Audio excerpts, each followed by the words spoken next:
Ça y est, on tient une révolutionnaire, une vraie, une radicale. Non, ce n'est pas une blague. Camélia Jordana vient de poser un acte de résistance absolu, bouleversant. Elle a arrêté le Coca, elle a arrêté McDo, elle ne porte plus de fast fashion. Et tenez-vous bien, elle a même refusé une collab avec Nike parce que les Ouïghours, franchement, une héroïne, une guerrière, Jeanne d'Arc 2.0. On est en face à du militantisme 5 étoiles à base de quinoa, d'eau plate et surtout d'argent public. Alors, ce qu'on va faire aujourd'hui, c'est très simple. On va regarder ensemble ce moment de grâce, ce moment d'engagement absolu, et ensuite, on va lui filer deux, trois conseils parce que bon, c'est mignon de boycotter Nike, mais si tu veux vraiment être radical, il va falloir aller un peu plus loin. Vraiment radical. C'est-à-dire que j'ai pas mangé un McDo depuis le 7 octobre, j'ai pas bu un soda depuis le 7 octobre, je n'ai plus une seule fringue de fast fashion chez moi depuis que j'ai entendu parler des Ouïghours. Je rêve de m'acheter des Jordan de chez Nike, c'est hors de question. On m'a proposé des collaborations avec des marques qui étaient des Ouïghours, c'était énormément d'argent. C'est des marques que j'adore, que je ne porte pas, que je ne consomme pas. J'ai décliné. Je suis vraiment radicale sur ce genre de choses pour la simple et bonne raison que si je... Alors je vais vous dire, je suis pas Mère Teresa non plus, hein, mais voilà, on ne peut pas être irréprochable. Même un coca, si c'est quelque chose. Le coca, pour te donner une idée, il y a une période de l'année où c'était minimum un par jour. Par chance, j'en suis sortie, mais le coca, c'est un vrai truc pour moi. Je n'ai pas bu un coca depuis le 7 octobre. Je sais Ok, ok. Camélia, écoute, franchement, c'est bien, c'est très très bien, c'est honorable. T'as arrêté le Coca, McDo, la fast fashion, t'as dit non à une collab Nike, bravo, sincèrement, t'es trop courageuse. Mais attends, viens, on va un peu t'aider à aller plus loin. Parce que si t'es vraiment radical, comme tu dis, faut pousser un peu plus, non? Tu sais que dans tous les appareils électroniques que tu utilises, ton iPhone, ton ordi, ta voiture électrique, même ta brosse à dents rechargeable s'il faut, il y a du lithium, du cobalt, etc.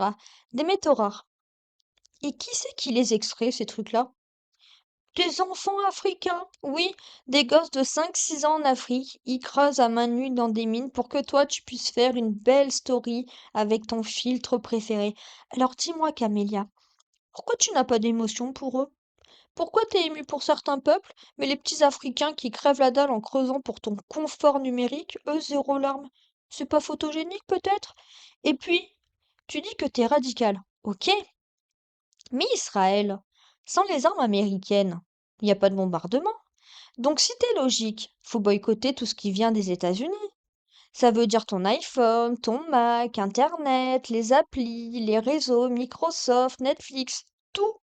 Parce que si tu veux vraiment être une révolutionnaire radicale, ben faut couper avec l'Empire. Sinon, t'es juste en train de faire du militantisme à la carte, en mode détox, comme une cure de jus pressé. Et là, l'indécence du truc. T'es là tout sourire à nous dire ah ouais, non, j'ai arrêté le coca, franchement, c'est dur, j'en buvais un par jour. Sérieusement?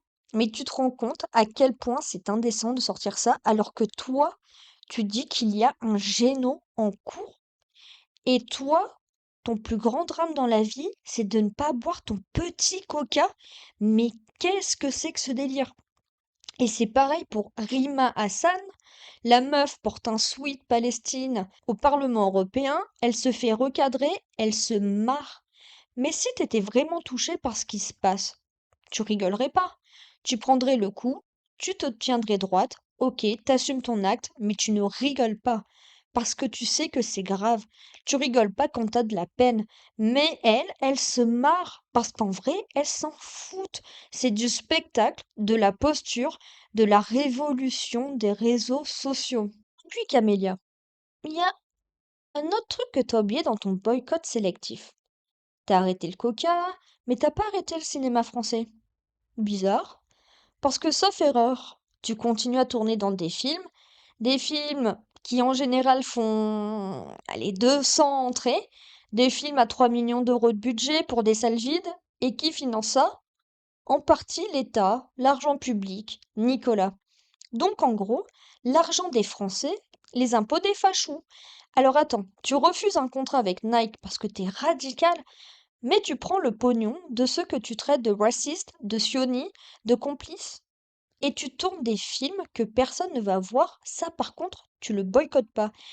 Et tu veux savoir ce qui est drôle?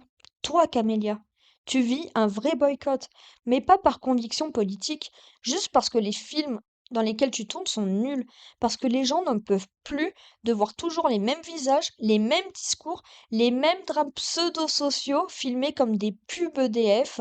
Les Français boycottent déjà tes films et ta musique. Et ça, t'en parles pas. Étonnant, non? Bref, que pensez-vous de cet acte révolutionnaire, transcendant de Camélia Jordana pour les pauvres Palestiniens, mais pas pour les autres, hein? Non, non, non, que pour les Palestiniens. Dites-moi ce que vous en pensez. Si vous avez aimé cette vidéo, likez, partagez, abonnez-vous. À la prochaine. Tchuss!